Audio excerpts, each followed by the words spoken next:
Iran बार बार कह रहा है कि हमारी किसी से बातचीत हो नहीं रही है, कोई ऐसी बातचीत नहीं हो जिसके खुद से आप लोग बातचीत कर रहे हैं।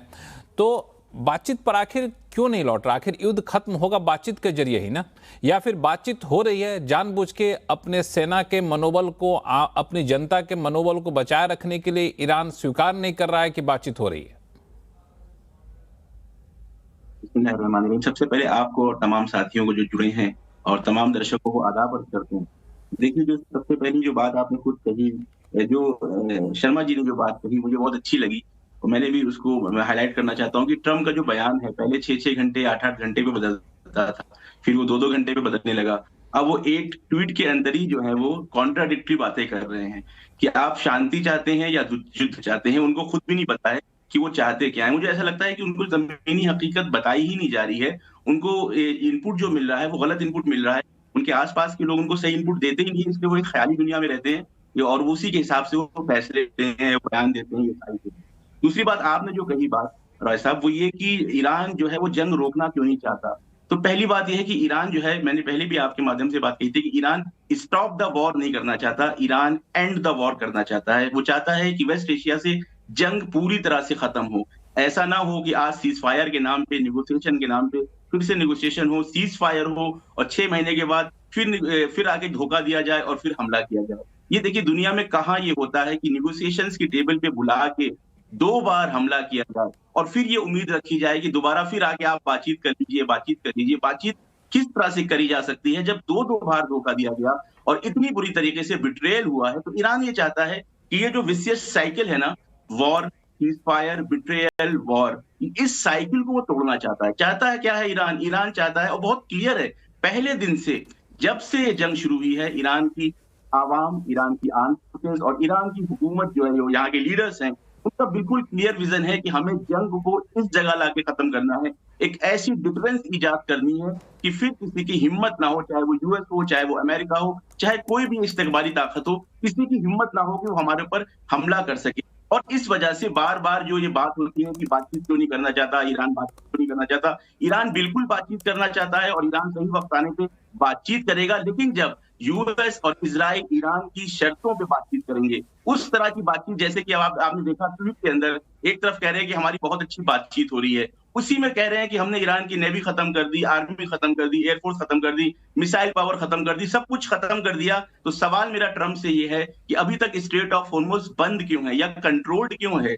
अगर इसी तरीके से सब कुछ खत्म हो गया है, सब कुछ बर्बाद हो गया है, तो फिर आप नेगोशिएशंस क्यों कर रहे हैं? तो ये दर्शाता है, ये बताता है कि ट्रम्प जो है वो अपने बयानों के ज़रिए से मार्केट को मैनिपुलेट करना चाहते हैं कि मार्केट किसी तरह से बची रहे, मार्केट जो है वो गिरे ना, पाताल तक ना जाए और इस तरह से वो हकीकत से दुनिया को दूर रखना चाहते हैं। और ये वाक़ई ये जो है बहुत ही अजीब है दुनिया के लिए कि ट्रम्प जैसा एक शख्स दुनिया के जो सबसे शक्तिशाली देश जो कहा जाता है, उसका हाकिम बना हुआ है, उसका टॉप लीडर है कि जिसका मानसिक संतुलन ये नहीं है, इतना नहीं है कि अगर आप एक देश को पूरी तरह से बर्बाद कर चुके हैं, खत्म कर चुके हैं, तो फिर आप इतना ज़्यादा उसको धमकी क्यों दे रहे हैं? आप सिंपल आएँ, अपनी फोर्सेस को लें, तेहरान के ऊपर कंट्रोल करें, तख्ता पलट कर दें, जो कि आपका 40 साल का सपना है। आप यहाँ पे क्यों नहीं ये सब कर पा रहे हैं? क्यों इस तरह की बयानबाज़ी दे रहे हैं? वो इस वजह से है क्योंकि इनके पास अब कोई रास्ता नहीं है इस जंग से बाहर निकलने का। ये धीरे-धीरे हार की तरफ जा रहे हैं, लेकिन क्योंकि एक एरोगेंस है, ठीक है, ऐसा अहंकार करते हैं है, रिजवी स्वीकार साहब नहीं कि करते, आपके बातों के लिए मेरे पास भी कुछ सवाल हैं, लेकिन उस पे मैं अभी नहीं जाऊंगा, आगे चलकर शो में आऊंगा आपके पास।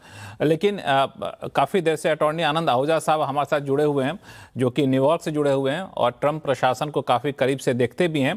तो आहूजा साहब, मैं कोई सवाल नहीं पूछूंगा, 3 लोगों ने जो बोला उससे ही कई सारे सवाल आपके लिए पैदा हो गए।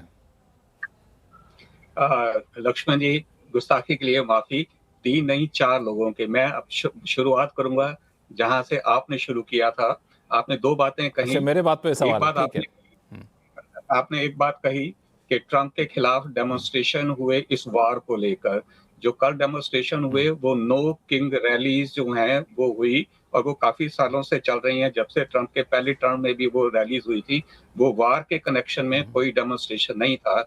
और अगर आप CNN की रिपोर्ट देखें, जो कि एंटी ट्रंप एक चैनल है, उस CNN की रिपोर्ट के हिसाब से जो मेगा सपोर्टर्स हैं वो 100% डोनाल्ड ट्रंप के साथ हैं और जो रिपब्लिकन पार्टी है वो मेजॉरिटी ऑफ रिपब्लिकन जो हैं वो ट्रंप के साथ हैं। तो आपकी पहली वो रिपोर्ट जो आपने कही कि ज्यादातर अमेरिकन जो हैं वो ट्रंप की इस वार के अगेंस्ट हैं, वो बात गलत है।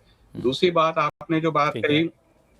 कही, इस पैनल के अंदर 3 पैनलिस्ट बाहर के हैं। मेरे हिसाब से, मैं प्रभु दयाल जी मुझे करेक्ट करेंगे, प्रभु दयाल जी भी न्यू जर्सी में अब बेस्ड हैं, तो चारों ही पैनलिस्ट जो हैं वो बाहर से हैं, 3 पैनलिस्ट बाहर से नहीं है। अब मूव करके होंगे, लेकिन मुझे ये था कि शायद प्रभु दयाल जी भी शायद अब यहाँ यूएसए में बेस्ड हैं, पर एनीवे तो वो इतना मुद्दा नहीं है। अब मैं आता हूँ सभी पैनलिस्ट ने जो बात कही, शर्मा जी ने बात कही कि, और रिजवी साहब ने भी बात की कि ट्रंप थोड़ी देर के बाद मुकर जाते हैं। मेरे हिसाब से जो ट्रंप जो हैं इस वक्त जो पॉलिसी लेके चल रहे हैं, वो कैरेट और स्टिक की पॉलिसी लेके चल रहे हैं कि कहाँ मुझे किसको खुश करना है और कहाँ मुझे किसको डंडा मारना है। तो ये एक मैनेजमेंट की हमेशा ही एक फिलॉसफी रही है, कैरेट एंड स्टिक पॉलिसी जिसे हम कहते हैं।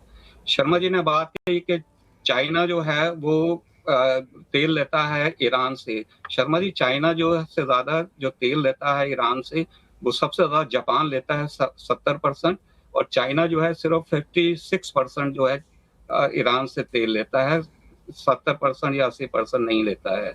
तो सबसे ज्यादा जो इसमें वर्स्ट इफेक्टेड पार्टीज हैं जो हार्मुज के बंद होने से, वो नंबर 1 पे जापान है, नंबर 2 पे साउथ कोरिया है, नंबर 3 पे चाइना है और नंबर 4 पे इंडिया है। जहां तक यूएस से है वो सिर्फ 2% जो है उधर से तेल लेता है, और जो यूरोप है वो 7% लेता है। दूसरी बात आपने कही इकोनॉमी की।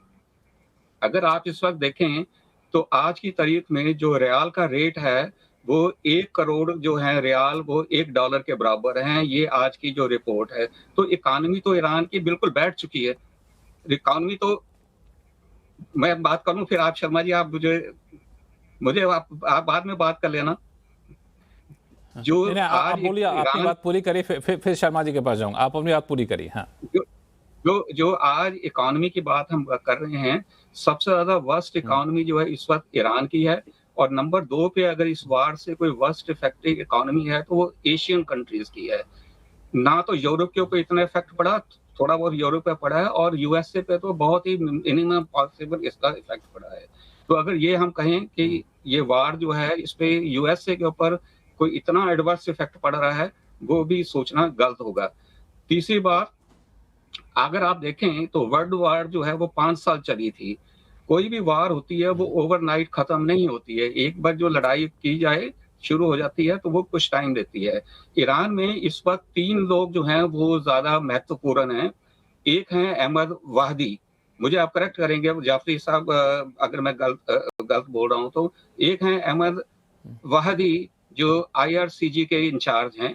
दूसरा जो है वहां की जो स्पीकर हैं पशकान साहब, और तीसरे जो हैं उनके फॉरेन मिनिस्टर अब्बास अरागाची। ये 3 लोग इस वक्त कंट्री को चला रहे हैं, जिनमें से आईआरसीजी के जो इंचार्ज हैं अहमद वाहदी, वो अभी इस बात पे राजी नहीं हुए हैं कि कोई भी समझौता किया जाए। लेकिन आपके जो स्पीकर हैं और जो फॉरेन मिनिस्टर हैं, वो जो बार बार हिंट दे रहे हैं कि हम समझौता करने को तैयार हैं। तो ईरान की जो लीडरशिप है उसमें भी धीरे धीरे ये क्रैक आना शुरू हो गया है कि इस वार को आगे कहां तक ले जाना चाहिए।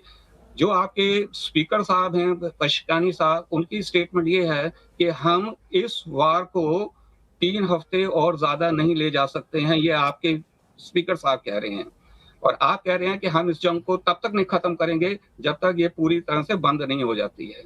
जहां तक पाकिस्तान का रोल आया, हमें ये समझना चाहिए कि पाकिस्तान की एक मजबूरी है। पाकिस्तान के साथ ईरान का बॉर्डर लगता है कम से कम 1000 माइल का, और दूसरा पाकिस्तान ने उधर सऊदी अरेबिया के साथ एक एग्रीमेंट किया हुआ है, डिफेंस एग्रीमेंट। पाकिस्तान इस वक्त फंसा हुआ है कि अगर वो सऊदी अरेबिया के साथ जाता है तो उसका ईरान के ऊपर, अफगानिस्तान के बाद एक ईरान के ऊपर एक नया फ्रंट खुल जाता है, और अगर वो ईरान के साथ जाता है तो वो वायलेशन ऑफ जो उसका डिफेंस एग्रीमेंट है सऊदी अरेबिया के साथ, वो हो जाता है। तो इस वक्त इस लड़ाई के अंदर जो सबसे ज्यादा मुसीबत में जो फंसा हुआ है वो पाकिस्तान फंसा हुआ है कि मैं इधर जाऊं या उधर जाऊं, मैं किधर जाऊं। तो ये पाकिस्तान की हालत है। पाकिस्तान जो है, हम उसको ये कह रहे हैं कि ये वो 3 महीना 13 में वो कैसे बन गया, ये कर रही है, पाकिस्तान की एक मजबूरी है।